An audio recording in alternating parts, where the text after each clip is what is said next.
Yang lebih parah lagi adalah ada orang tua berzina dengan menantunya dan ada anak berzina dengan mertuanya. Ini yang mengerikan.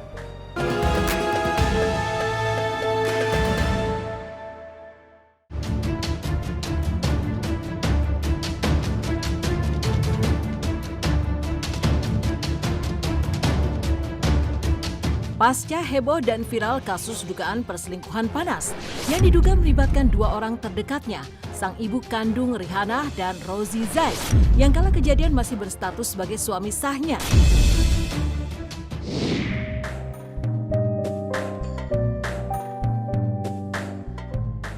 Bismillahirrahmanirrahim. Assalamualaikum warahmatullahi wabarakatuh. Alhamdulillah wassalatu wassalamu ala Rasulillah wa ala alihi wa sahbihi mawala. Pemirsa rahimakumullah, Al-Quran yang Allah turunkan tidak hanya berbicara tentang ritual, tetapi ada pesan-pesan yang seringkali Allah Subhanahu wa ta'ala mengulang-ulang dalam berbagai surah dalam Al-Quran, yaitu pesan tentang akhlak.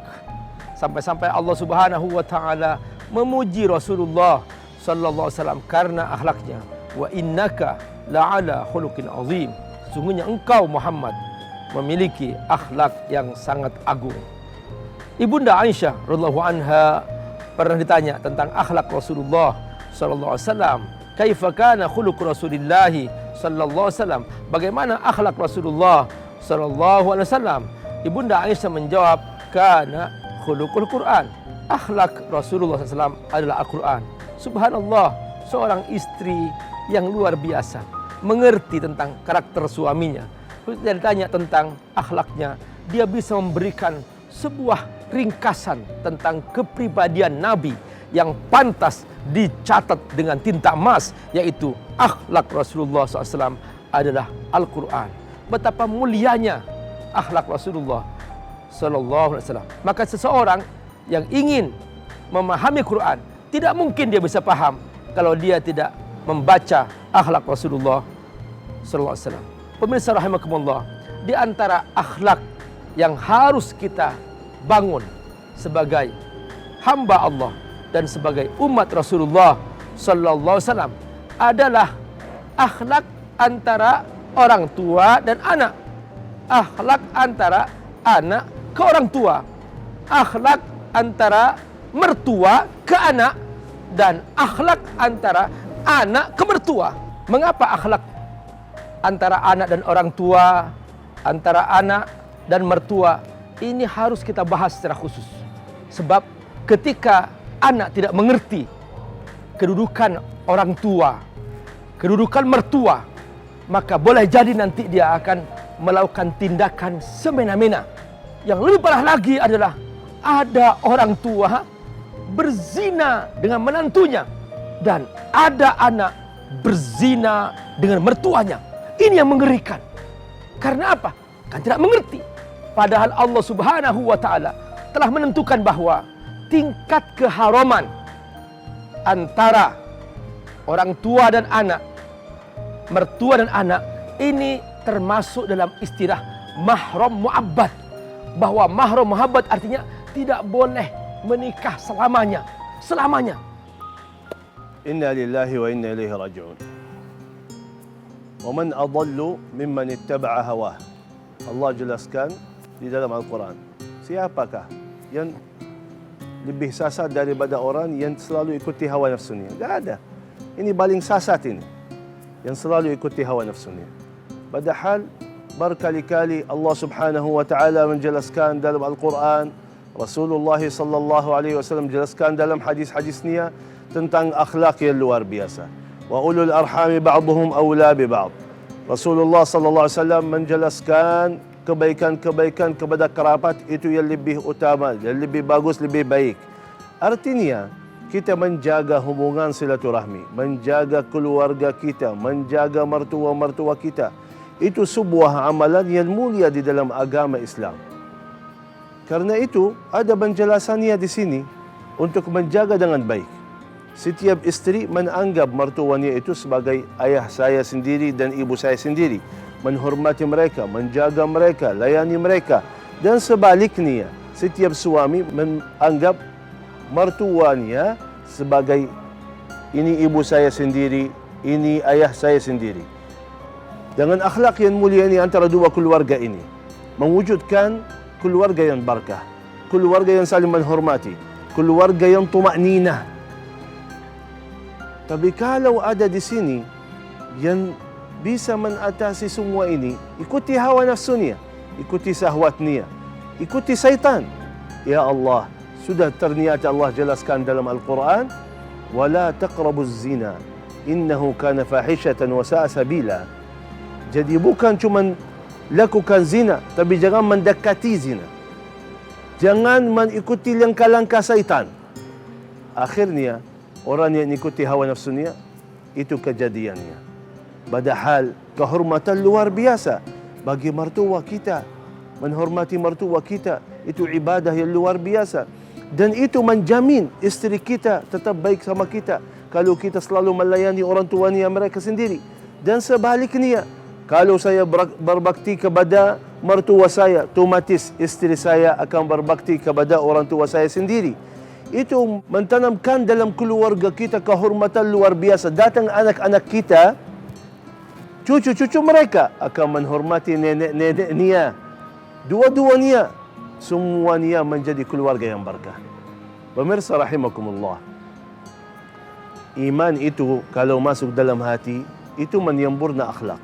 Kata Rasulullah sallallahu alaihi wasallam, "Innama bu'ithtu liutammima makarimal akhlaq."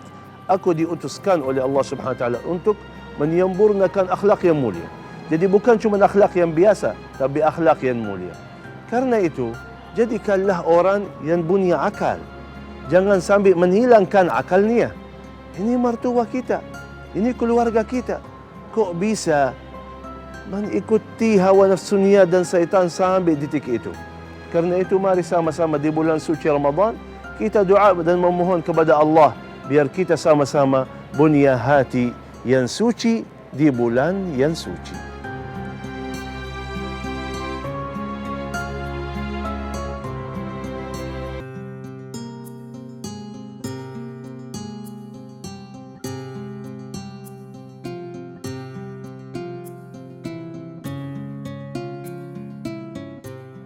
Tadi Syekh telah membacakan ayat bahwa wala taqrabuz zina. Zina saja Allah Subhanahu wa taala menyebutkan dengan istilah khusus wala taqrabu. Jangan dekati. Kenapa? Allah menyebutkan dua alasan. Innahu kana fahishatan wa sa'a sabila. Perhatikan bahwa kata fahisha ini adalah perbuatan yang menjijikkan. Tidak pantas sama sekali manusia melakukan ini. Binatang saja nggak melakukan itu. Apalagi manusia yang punya akal. Ini fahisyah namanya. Yang kedua kata Allah, wasa'a sabila. Itu adalah jalan yang buruk. Merusak kemanusiaan, merusak nasab. Bayangkan coba, kalau seorang anak berzina dengan ibunya, punya anak. Kedudukannya ini apa? Pernikahan ini Allah syariatkan untuk menjaga nasab. Agar jelas ini nasab. Maka ketika ternyata, bayangkan jika terjadi bahwa seorang ibu melahirkan dari hasil hubungan dengan anaknya. Mertua melahirkan anak, berhubungan menantunya. Ini jelas pengerusakan terhadap nasab. Allah telah menjaga nasab ini sepanjang sejarah manusia. Jangan sampai terjadi kerusakan. Jangan sampai terjadi campur aduk. Sehingga menjadi jelas. Karena ada hubungannya dengan hukum waris. Ada hubungannya dengan nasab yang harus dijaga. Maka jangan sampai terjadi itu. Karena itu ada hal-hal yang Allah haramkan. Itulah mengapa Allah Subhanahu wa taala menjaga manusia ini supaya jelas nasabnya sampai hari kiamat. Maka ketika terjadi sebuah perbuatan yang tidak berakhlak sama sekali, di mana menantu berhubungan sama mertuanya atau anak berhubungan sama orang tua, ini jelas merusak. Ini jelas merusak.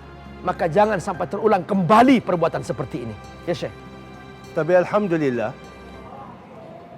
yang kita lihat dengan mata kita sendiri, yang kita mengalami dalam hidupan kita, alhamdulillah kita melihat orang, anak-anak, suami, istri yang begitu salih-salihah, yang menjaga akhlaknya bersama mertua mereka.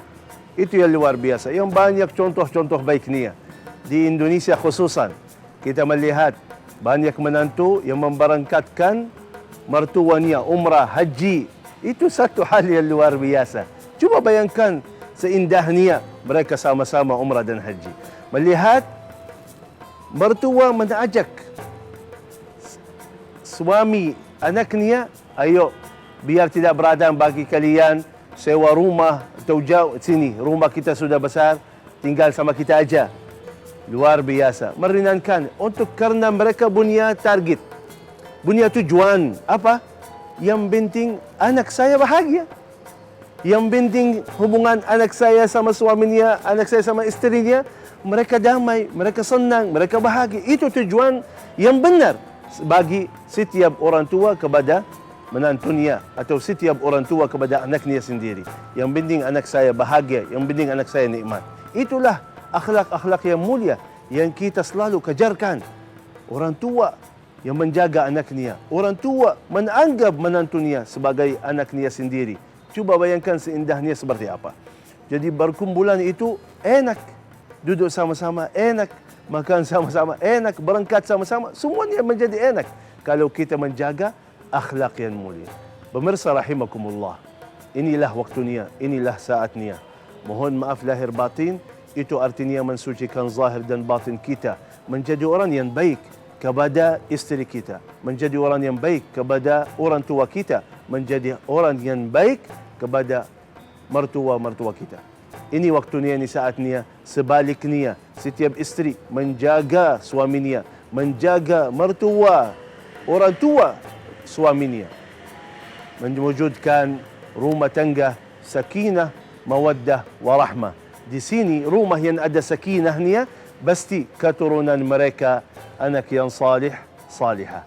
Itulah tujuan kita di dunia ini, mewujudkan keluarga yang imani, yang bisa menjaga mujtama' Islami ini menjadi mujtama' yang baik, menjadi akhlak yang mulia. Amin ya rabbal alamin.